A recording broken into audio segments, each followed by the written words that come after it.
Welcome to the Dark Carnival, my friends. Today we are diving headfirst into the chaotic, face-painted, and Faygo-soaked, slightly terrifying world of the band called Insane Clown Posse.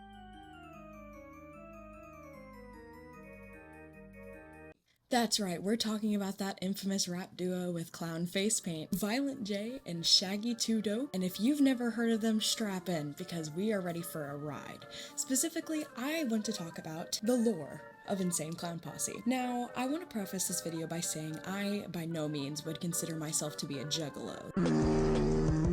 That is what an Insane Clown Posse fan is called. But I will say that I am a fan of the band Ghost, and looking into bands with lore, bands with stories, bands with backstories similar to Ghost, Insane Clown Posse really spoke out to me because I was like, wait a minute, this is the exact same thing that Ghost is doing, so why is Ghost considered a more cool band and Insane Clown Posse considered cringe? Fun fact, when you put human ashes in a Faygo bottle, it acts like Mentos. Yeah.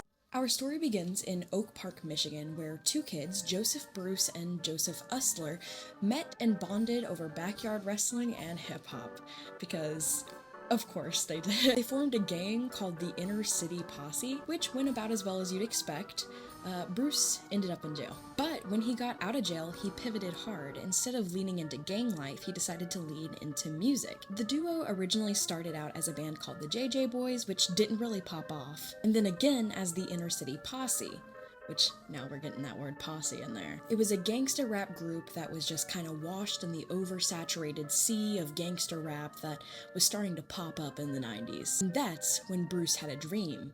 A literal sleeping in bed dream of a spooky clown. That is how Insane Clown Posse was born.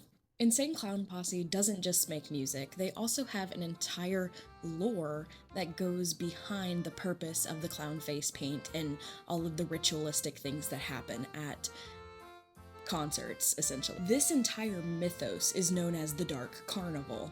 I find it very weirdly similar to the mythos of the clergy from Ghost, which is actually what inspired me to make this video. The Dark Carnival is a spiritual concept, a twisted funhouse of judgment where souls are guided by supernatural entities called the Joker's cards. Each album represents a different Joker's card, which basically acts as a warning to humanity. It's ICP's way of telling people, don't be a terrible person or you're gonna be punished in a terrible, horrible, spooky clown carnival of purgatory.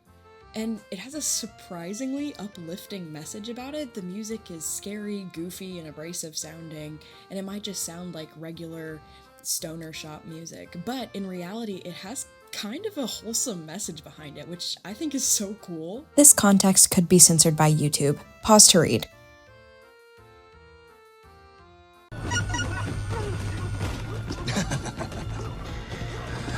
That's actually hilarious.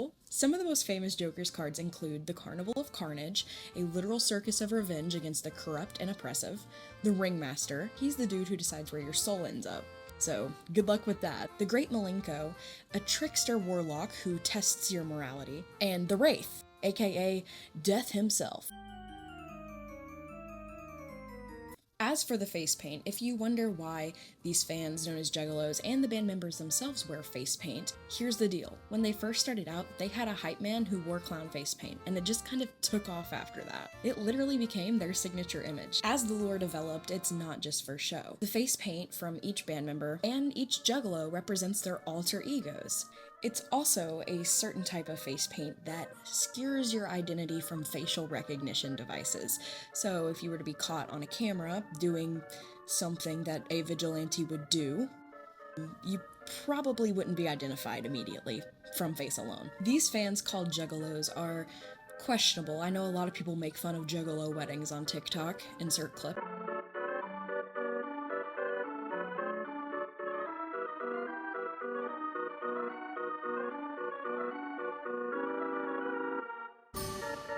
But they are some of the most devoted fan base in the entire world. They have their own slang, culture, identities, and they even have their own festival called the Gathering of the Juggalos, which happens once a year. Basically Woodstock, but I can only imagine sweatier, more clown-themed, and with wrestling.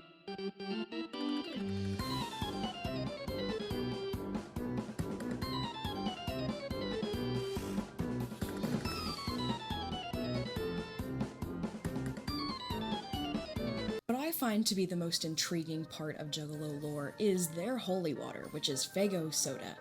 It's a whole thing. When I say Faygo soaked, I mean it. A lot of times the band will throw entire 2 liters of Faygo soda into the crowd, people will spray each other, it gets violent, dude. Like, it'll be chucked into the audience, chucked into the crowd, chucked onto the stage.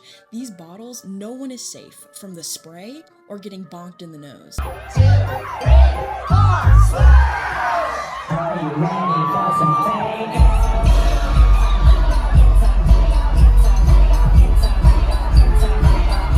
Where does this ritual come from? The story goes that one of the lead singers, Violent J, saw a crowd getting rowdy and getting heated, so he sprayed a bottle of Faygo on him. Faygo, being a Detroit-born soda, was just on brand for the band, being so Michigan-based. And instead of the fans being mad that Violent J sprayed them down with Faygo, they lost their minds, and it became a literal ritual that is done at like every concert now.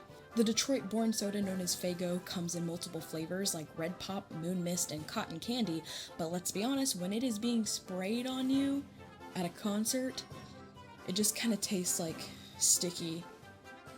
But for Juggalos, being sprayed down with Faygo at an Insane Clown Posse concert is quite literally a baptism, and I think that's beautiful.